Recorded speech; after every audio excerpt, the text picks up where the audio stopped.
Hey everyone, welcome back. Make sure to hit that like button and subscribe and the notification bell too so you don't miss out on any of our future deep dives.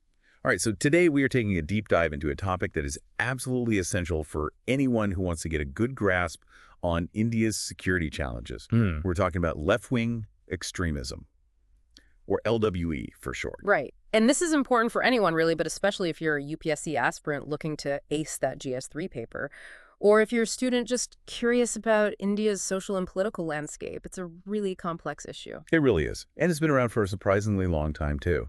And it's connected to global ideologies in ways you might not expect. Yeah.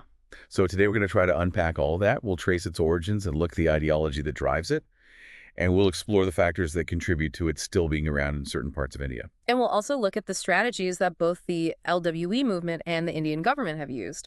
We'll analyze what's worked and what hasn't. Right, so hopefully by the end of this, you'll have a much clearer understanding of this really multifaceted issue. Sound good? Sounds good. All right, so let's go all the way back to the beginning. To the Naxalbari uprising of 1967 in West Bengal. That was really the spark that ignited this whole movement. Right, it was a major turning point. Led by figures like Charu Majumdar and the Communist Party of India, Marxists. It really signaled the emergence of this radical ideology that was determined to change things up. And they weren't afraid to use armed struggle to do it. And to really understand the philosophy behind LWE, we need to go back even further, to the writings of Karl Marx and Friedrich Engels. Their ideas about class struggle and economic exploitation and the need for a revolution are really the foundation of this whole ideology. So it's all about dismantling what they see as these unfair social structures. Exactly. LWE draws heavily from Marxist and Maoist thought. They believe that violent revolution is the only way to achieve a truly equal society. Makes sense. And this brings us to one of the most interesting parts of LWE, the way they have adapted Mao Zedong's concept of protracted people's war to the Indian context. Right. It's like they took his playbook and made it their own. Exactly. Yeah. And our source material actually outlined 3 distinct phases of this revolutionary warfare. It's almost like a blueprint for their strategy. Fascinating. So first, they established base areas in these remote, often forested regions, places where they can operate with a bit more freedom. Right. Like setting up camp in a well-defended fortress. Exactly. It's strategic. And these base areas become their strongholds. Yeah, they can train recruits there, stockpile resources, and plan their operations. And then comes phase 2, expansion. Right. They start to broaden their influence, carrying out targeted attacks disrupting government functions, and instilling fear in the local population. It's calculated. Each move is designed to weaken the opponent and gain a strategic advantage. Like a game of chess. Exactly. And finally, the end game, phase 3, where they aim to overthrow the state through a full-blown conventional war. It's a bold plan. It is. Audacious, even. For sure. And it's important to understand that this isn't just some theoretical framework. This phased approach has really shaped how Naxalism has evolved in India. Right, from the initial Naxalbari incident all the way to the formation of major groups like the People's War Group and later the CPI, Maoist. And let's be clear for our listeners, especially those who might be new to this. CPI, Maoist, stands for the Communist Party of India, Maoist. It's the most prominent Naxalite organization operating in India today, and arguably the most powerful. And one of their most effective tactics has been the strategic use of propaganda and disinformation. They exploit real grievances, especially among marginalized communities, to gain support and incite violence. So they're manipulating people, using their frustrations for their own agenda. You could say that. It's a complex strategy. It is. It's effective. It definitely is. So they claim to be champions of the downtrodden, but their actions often tell a different story. Often. Their ultimate goal, as they've laid out in their own documents, is to overthrow the Indian government and establish what they call the Indian People's Democratic Federal Republic. Exactly. They have a very specific vision for what they want India to become. So they want to completely reshape the country. All right, let's dig a little deeper here. Let's talk about one of the most fascinating and often surprising aspects of LWE, its connection to organized crime. Right. This is where things get really interesting. It's a connection that a lot of people don't realize. Definitely. So how are they funding this movement? Well, extortion is a major source of revenue. They target government projects, mining companies, and corporations operating in areas under their influence. So they're basically shaking people down. Pretty much. Kidnapping for ransom is another tactic. Wow. And there's even evidence that they profit from the drug trade, providing safe passage for drug traffickers in exchange for a cut of the profits. That's pretty shocking. It is. It paints a very different picture of this movement than what they often portray. Yeah, it shows that they're willing to engage in criminal activities to achieve their goals. So what about their relationship with India's marginalized populations? They claim to be fighting for the rights of the poor and oppressed. Right. How much of that is actually true?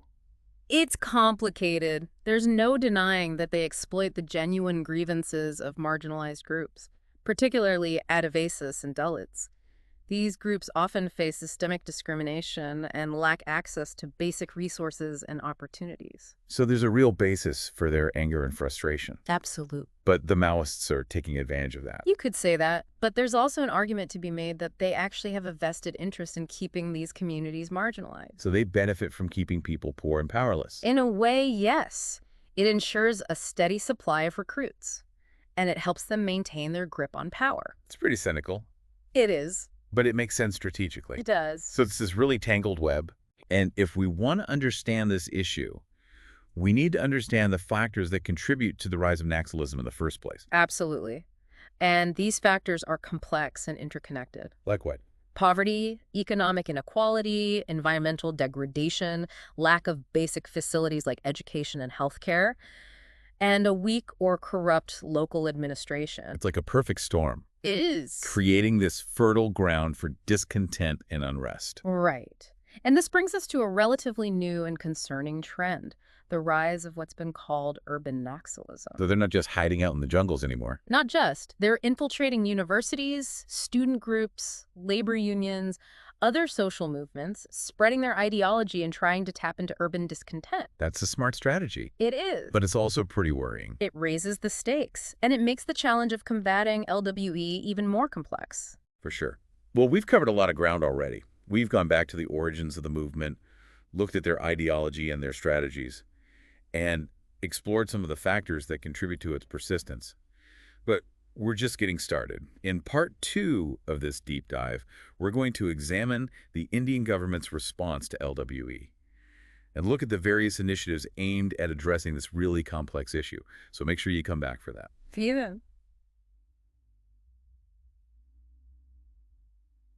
All right, so welcome back to our deep dive into left-wing extremism in India. We're picking up right where we left off, exploring that intricate back and forth between the LWE movement and the Indian government. The government's trying to figure out how to counter this complex challenge. Right, and before we get into the specifics of the government's initiatives, I think it's worth considering a really interesting theory. It offers a kind of long-term perspective on where all of this might be headed. Okay, I'm intrigued. It's called the bell curve of insurgency. The bell curve of insurgency. All right, break it down for us. So the theory suggests that insurgencies like LWE, they tend to follow this bell-shaped pattern over time. In the early stages, the violence escalates as the movement gains momentum, they expand their influence, and things can get pretty intense. So it's like a fire. It burns brighter the more fuel it consumes. Exactly. But the theory says that this upward trend doesn't go on forever. At a certain point, the insurgency reaches a peak, a point of maximum intensity, and after that, the violence starts to decline. Interesting. So there's like a turning point, a potential tipping point. Right. And there are a few things that can contribute to this decline. The state might become more effective in its counterinsurgency operations. The rebels themselves might face internal divisions or setbacks. And maybe most importantly, the population just gets tired of the violence. They withdraw their support. So it's not just about military force then. It's about winning over the hearts and minds of the people. Absolutely. The bell curve theory suggests that at some point, both sides start to realize that the costs of the conflict are just too high. It's not sustainable. And that's when the potential for dialogue and negotiation opens up. So it's like a tug of war. Eventually, both sides realize that the best they can hope for is a stalemate. That's one way to look at it. But it's important to remember that this is just a theory. And the reality is much more complex. Right. There's no guarantee that LWE in India is going to follow this neat bell-shaped curve. Exactly. There are so many factors that could influence how things play out. And even if the theory does hold true, even if the violence starts to decline, the underlying issues that fuel the movement in the first place, the poverty, the inequality, the lack of opportunity, those things are still going to be there. Right. Unless we address those root causes, this cycle is just going to continue.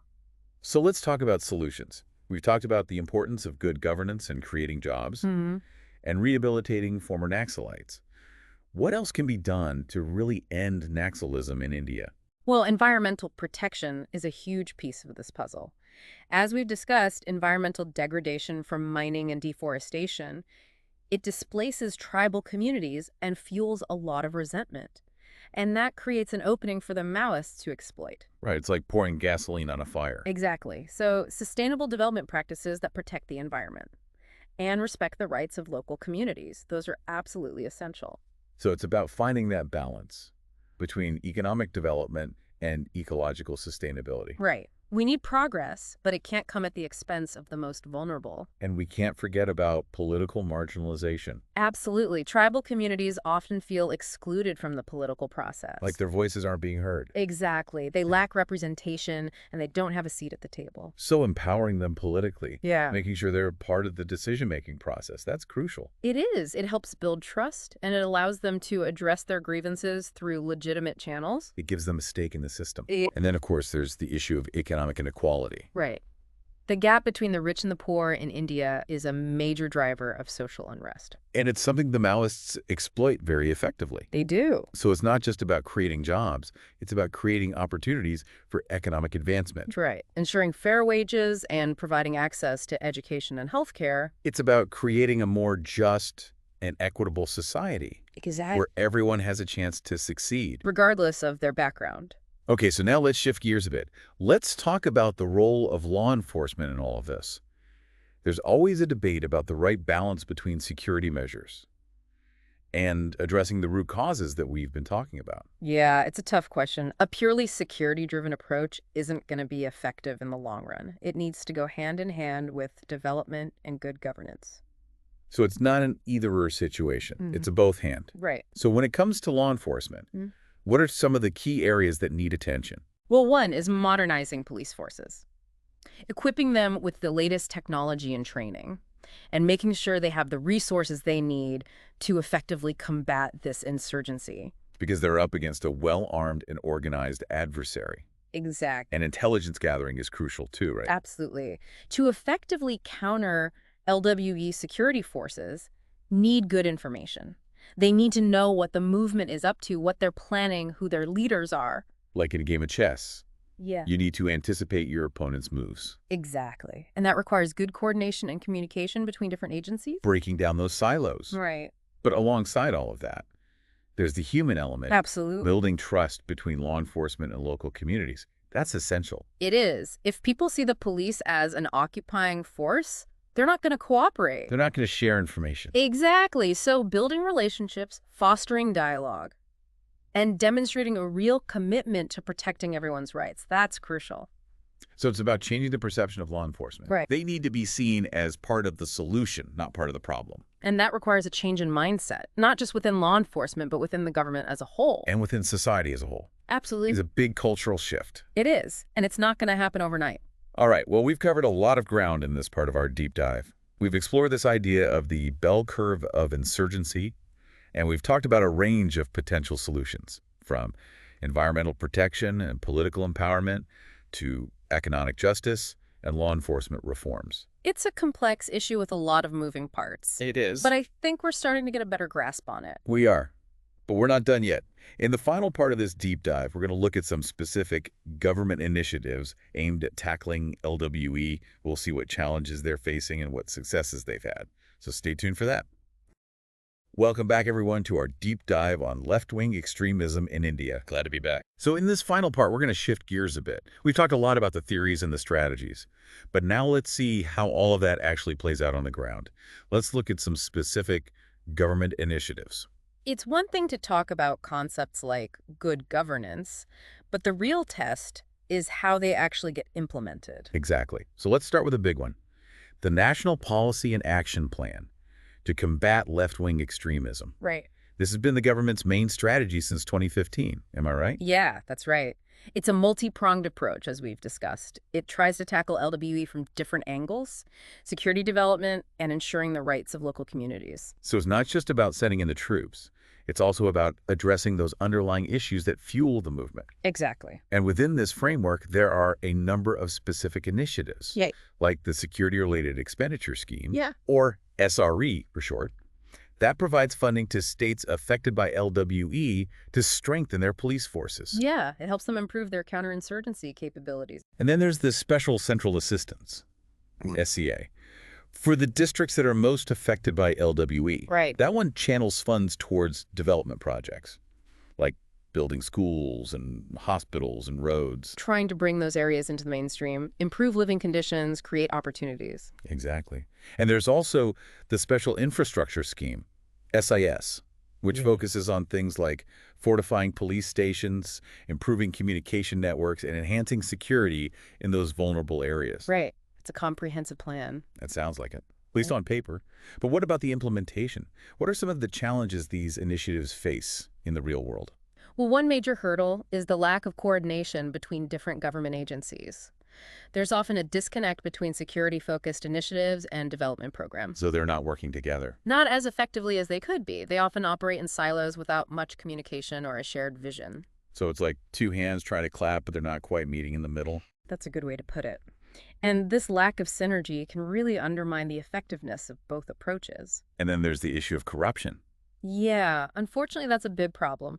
Funds that are meant for development projects sometimes get siphoned off. So they're not reaching the people who need them. Exactly. And that erodes trust in the government and makes it even harder to win over the hearts and minds of people in those LWE-affected areas. They see the corruption, they see the lack of progress, and they get disillusioned. Right. And that can make them more receptive to the Maoists' message. So transparency and accountability are crucial. Absolutely. People need to see that the government is serious about helping them. And what about capacity building? That's another challenge. A lot of government officials in these areas just don't have the training or the resources they need to effectively implement these complex programs. So it's not enough to just throw money at the problem. You need people who know how to manage those resources. Exactly. And then there's the logistical challenge of reaching these remote and often inaccessible areas. Right.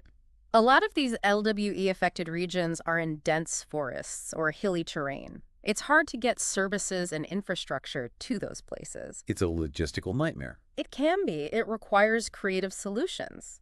Thinking outside the box. Like what?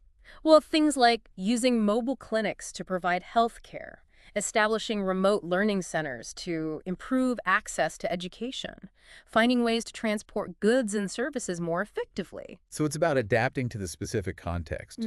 Each region has its own unique challenges. Exactly. And then finally, and this is probably the most important point, we have to remember the human element. Absolutely. Building trust with local communities, understanding their concerns, involving them in the decision-making process, that's essential. It is. It's about empowering people, not just imposing solutions from above. It's about creating a sense of ownership. Right. A shared responsibility. Exactly. So there are no easy answers here. No. It's a long and difficult journey. But amidst all the challenges, there are some glimmers of hope. There are some initiatives that have actually made a difference. Yeah. Give us some good news. Well, one success story is the Bastaria Battalion of the CRPF.